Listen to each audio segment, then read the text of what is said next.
Ami whaftai mo nei tai a fau, malo se fau so. Malo se fuso man whaftai le lofu malanga leo le tātou tapau, e meisel nei au noa mātango fia, mwhai fu na maua e nei tai au tu e tata noa e fo i tātou koklan. Maruru, sore nge kai aori, Malulu te vai, masalo ko to e malulu nei o le wita le o tātou iai le vai aso nei le tasi. Karo sia, fia pu e marga karo sonki e runga le conditions o maruru mai. Ele o to na ma fana lo. Le lei o le luitau fo le malfafong mai o le tano o le whaapunga o tau sanga o lo soifua ua na o se whainu mira ai o le matua o lo soifua wai te tonu lea o lo tino. E mana i le whaapunga lea a mi fo le o le fesili pe ai se ane mafu anga o tino mai le tangata lai titi o na tau sanga i le tino le tangata matua. Se sosong mai le. Ia whaftai te vai masalo le mana e tele tātou mata ai maise o le soifua maloloina ua iai le toa tele o le industry lea o le soifua maloloina le taimi nei le lalangi ato o se vai ngai pito i sili lea o na toa tele i latou ua latou sila fiaina le ao ngā tele ona o le arwali uluma ai maise le tātou pokalami o le ola finau leo le mafaufau a pāleni le leile tino ma le mafaufau luna wingo le ate le se suinga o le olanga le ola fia tau mawhai o le tangata e a whai o lai te le se whale tonu i le tino a lai tau mawhai le mafaufau luna winga le pāleni le tau mawhai ngā tātou te o le wingo le whaupunga lea o le age is just a number. No we o le fai numera le tātou te ta'wai o tātou tau sanga i le ngangana whai ngofi. Ua na o se numera. Ai o le soifua maloloina tangata i lona tino o inai lo ai po fele le titi po fele matua na wai ai. O le winga la whamtalanga. O le tangata o lua se fulu tau sanga. Ai o tino mai o ia i se tino o le tangata o titi fase fulu tau sanga. Alo winga na al whaupunga o tangata o fast food tau sanga. O tino mai o le tino o tangata o titi ono se fulu tau sanga e pela le winga na al whaupunga nei. E iei fora tangata o ono se fulu tau sanga pe fitus fulu tau sanga. La matua e momo e a pe o tangata lai lua se fulu tau sanga. O le winga la le fisiri. O fea la le la tatu te iei. O la le me tau le tangata. E tau le tino pe tau le tau sanga. E lo winga le tau sanga o na o se numera whai longa ai le teimi na tato i so fua mai ai. E o mai le teimi le fisiri tuai tangata i lo tau sanga. Alo so fua maloloina tangata. Le anga le me tau o le tino le tangata o se me le leite na e loa o e mai sila fiaina. O fea na e lo malosi. E fatu se tu sa i lo tau sanga. Okay, o a fuala i vai ngai wai sau noa nil tai o ami. O le ala fai no le mafau i tulanga le peon e whapanino le tai.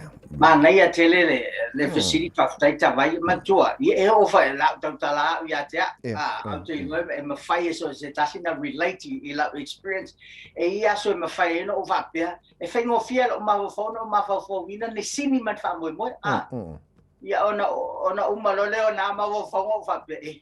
Mai mau pe ana ia le malosi ate mai mau pe atu tusal utino pe ona ia e pe le tulanga na ona wa ala na faini faupunga pe na mai mau ona la o lo ele o mafai ele o malosi na tusa ma le tulanga le fi na ele mafau ai a fa pela e mafai ele malosi lo sei fo maloloina tangata o au ona fi nau le tu ona paleni le lei malo mafofa no e fa ngo fie me o mo jalo fai o le sili o te mana o te fai te tu lunga mo savani mo walu te mo fai fa ta wi ma na ia le o fsili mo moni amil nei tai o le ale ta o sei fo maloloina mo le ola fi nau o tangata aftai ta vai a tato fai tau nei su enga fa sentisi le mafofa. The number one asset i le lalalangi ato i le tangata. O lona soi fo maloloi. O lona soi, that's the number one asset. O le asset a pito sili na numero tasi i le lalalangi ato o lo soi fo maloloi. A wa ale ese soi fo ma, ale le leilo soi fo maloloi. Ia na ale tele ale mana. Ale tele au fa mafonga ma tatu tala e fai. Ai le ma fai na tatu fa atinoina. Lono ale leile soi fo maloloi na tangata.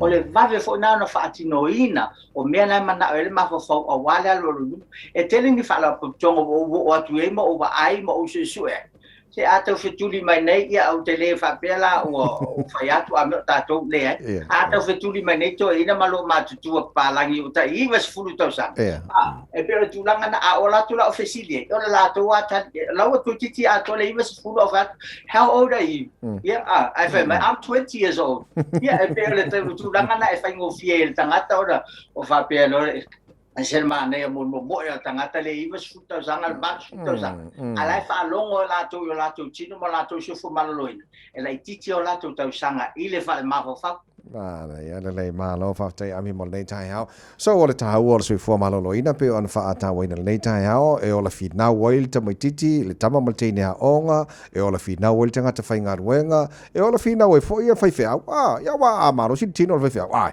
ya kwa ma ngai fo fi fi to to le to mo lon fi nga io a e fa longoina mo e la ngonaina le tino malosi to tono lo tino lo no o fa ngo fi fo na ona paleni le o mena e ma fo fa isini ma fa mo tatou te alwalo e luma mole o langa tau fai mal luma na el tangata soifo ami o te loa te le afso sone fai na fa marasi awela tino pe am fai na mala watu lo telefoni fa mole ya ole mfai fa so ta me ole olu atasi o valu iwa fa fitu wono no fa olu atasi o valu iwa fa fitu wono no fa o po lunga fo le Facebook Ami Pepe malunga le website amipepe.com Ami faftai uso mol nei tai au manu ia fai va ma tol nei va so ka ko e fela foi le song fo pe audia faftai te vai mo nei tai au ia foi le tu fu fang fai nei va so so foi le so ga ya Ami Pepe